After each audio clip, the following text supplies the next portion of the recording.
We're here in beautiful LA and we are on season 3 of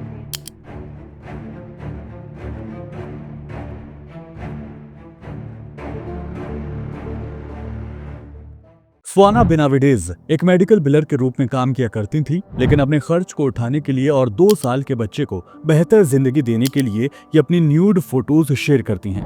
New York times report के मुताबिक 23 साल की बेनाविडेज ने इसके लिए ओनली फैंस नाम के एक सोशल मीडिया प्लेटफॉर्म का अकाउंट बनाया और अपनी न्यूड तस्वीरों को पोस्ट करना शुरू कर दिया।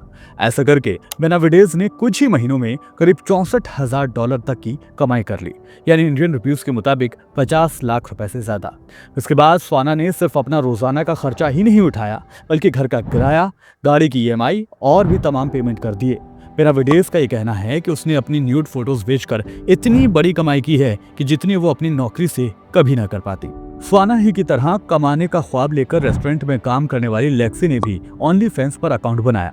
22 साल की लेक्सी को कोरोना महामारी के बीच 3 बार अपनी नौकरी से हाथ धोना पड़ा था। इसी वजह से उन्हें रुपयों की बहुत ज्यादा जरूरत थी।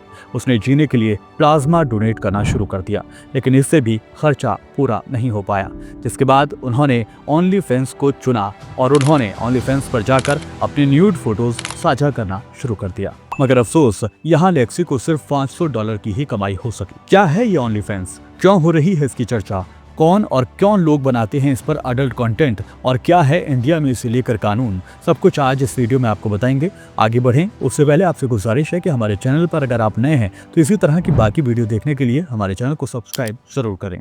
2019 में कोरोना पैंडेमिक हर किसी के लिए एक जैसा नहीं था।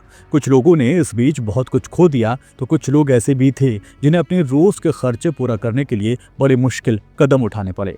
स्वाना, बेनाविडेज और लेक्सी ने भी अपनी जिंदगी के आम खर्चों को उठाने के लिए ओनली फैंस का सहारा लिया और अपना न्यूड कंटेंट अपने फैंस के साथ साझा किया और खूब पैसे बनाए। हालांकि लेक्सी यहाँ पैसे नहीं बना पाई। ओनली फैंस ब्रिटेन का एक सोशल मीडिया प्लेटफॉर्म है। इसे साल 2016 में शुरू किया गया था। ये पैट्रियन जैसा ही है, जिसकी मदद से इन्फ्लुएंसर और क्रिएटर्स इसे दूसरे यूजर्स के साथ साझा करते हैं, कंटेंट को मोनेटाइज करते हैं। ये यूजर्स मंथली सब्सक्रिप्शन भी यहाँ पर देते हैं। वैसे पैट्रियन और ओनली फैंस दोनों एक दूसरे से कई मायनों में खासे अलग हैं। इनमें सबसे बड़ा फर्क ये है कि only fans adult content share करने की इजाजत देता है। ओनली फैंस सबसे ज्यादा कोरोना पेंडेमिक के दौरान ही ग्रो हुआ। कोरोना काल में 90 मिलियन से ज्यादा यूजर्स और 1 मिलियन से ज्यादा इसके कंटेंट क्रिएटर हो चुके थे, जो कि कोरोना से पहले महज 1,20,000 के आसपास हुआ करते थे। देखा जाए तो कुछ हॉलीवुड एक्ट्रेस भी ओनली फैंस पर मौजूद हैं। अमेरिका टेक्सास शहर की रहने वाली ज़ारा डार पीएचडी कर रही थी। इसके अलावा उनका खुद का अपना यूट्यूब चैनल भी है, जिस पर 1 लाख से ज्यादा सब्सक्राइबर हैं। ज़ारा डार ने भी सभी को चौंकाते हुए एक बड़ा कदम उठाया। उन्होंने अपनी पीएचडी की पढ़ाई को छोड़ते हुए online adult content sharing platform only fans पर कंटेंट बनाने का फैसला कर लिया। I've cried so much over this decision to quit my PhD, moving on to doing OnlyFans and content creation full time. Corona pandemic के वक्त लाखों अमेरिकियों के बेरोजगार होने के साथ ही बेनाविडेज और लेक्सी जैसे कुछ लोग अपने और अपने परिवार की जरूरतों को पूरा करने के लिए ओनली फैंस का सहारा लेने लगे थे। कोरोना वायरस की महामारी ने महिलाओं और खासकर उन सिंगल मदर्स की बहुत ज्यादा मदद की, जिनके लिए अपना घर चलाना मुश्किल हो रहा था। इसके अलावा जो रेस्टोरेंट या फिर छोटे मोटे काम किया करती थी, उन्होंने भी ओनली फैंस को अपने लिए अपनी कमाई का जरिया बनाने का एक बड़ा ऑप्शन समझ लिया। इंडिया में भी पूनम पांडे समेत कुछ मॉडल हैं जो online content sharing platform only fans पर मौजूद हैं। यहाँ पर उनके लाखों सब्सक्राइबर भी हैं। इस प्लेटफॉर्म पर ज्यादातर कंटेंट अडल्ट ही होता है। पूनम पांडे के अलावा हिंदुस्तान की और भी मॉडल्स इस प्लेटफॉर्म पर हैं, जिनमें से एक बड़ा नाम शर्लीन चोपड़ा का भी बार बार आता है। एंजेला जोनस नाम की सोशियोलॉजी की एक एसोसिएट प्रोफेसर का ये कहना है कि बहुत से लोग हताशा और डिप्रेशन के चलते ओनली फैंस की ओर रुख करते हैं। ये वो लोग हैं जो अपने पेट भरने को लेकर ज्यादा चिंतित हैं और किसी भी तरह से अपना गुजारा करने को लेकर बेचैन हैं। मगर ओनली फैंस हर किसी को कमाई नहीं होती, या फिर हर कोई बेनाविडेज की तरह कामयाब नहीं हो पाता, क्योंकि लेक्सी जैसे भी बहुत से दर्जनों लोग हैं जो बड़ी रकम बनाने का ख्वाब देखकर ओनली फैंस से जुड़ते हैं, लेकिन उनके हाथ नाकामी ही आती है, क्योंकि वो महज कुछ $100 से ज्यादा बामुश्किल ही कमा पाते हैं। यही नहीं, ऐसा करने के बाद उनकी फ्यूचर में भी नौकरी पाने की जो संभावनाएं हैं वो बेहद कम हो जाती हैं। इस प्लेटफॉर्म पर सबसे ज्यादा कामयाब मॉडल्स, पॉर्न स्टार्स और सेलिब्रिटी होते हैं, जिनके पास पहले से ही बड़ा सोशल मीडिया फॉलोइंग बेस होता है।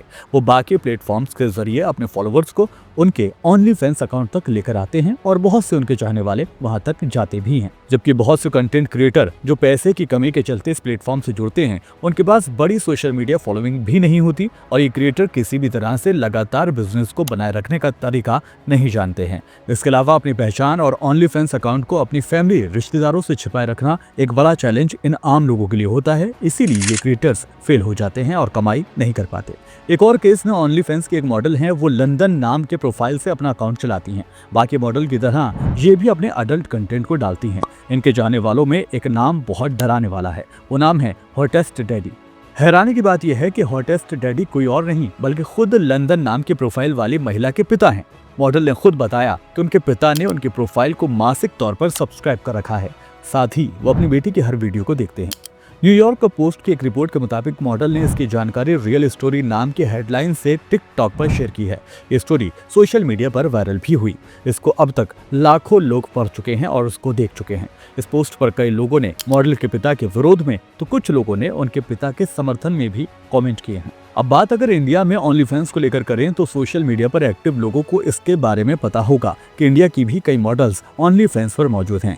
इसमें कुछ बड़े नाम की बात की जाए तो वो है पूनम पांडे और शर्लिन चोपड़ा। ऐसे में कई लोगों के मन में ये सवाल भी आना लाजमी है कि क्या इंडिया में इस तरह के कंटेंट को बनाना लीगल है या फिर इलीगल। तो आपको बता दें कि इंडिया में ओनली फैंस साइट बैन तो नहीं है, मगर यहाँ पर अडल्ट कंटेंट को बनाना गैर कानून जरूर है। Section of the Indian judicial code 294 के तहत ऐसा करना क्राइम है। अगर कोई भी इस तरह का अडल्ट कंटेंट शेयर करता है तो उसे 2 साल तक की जेल और 5,000 रुपए तक का जुर्माना लगाया जा सकता है। तो ओनली फैंस के बारे में आप कितना जानते हैं और क्या कुछ है आपके पास, इसको बताने के लिए आप हमें कमेंट के जरिए जरूर बता सकते हैं। फिलहाल मेरे साथ इस वीडियो में इतना ही। दीजिए इजाजत, नमस्कार।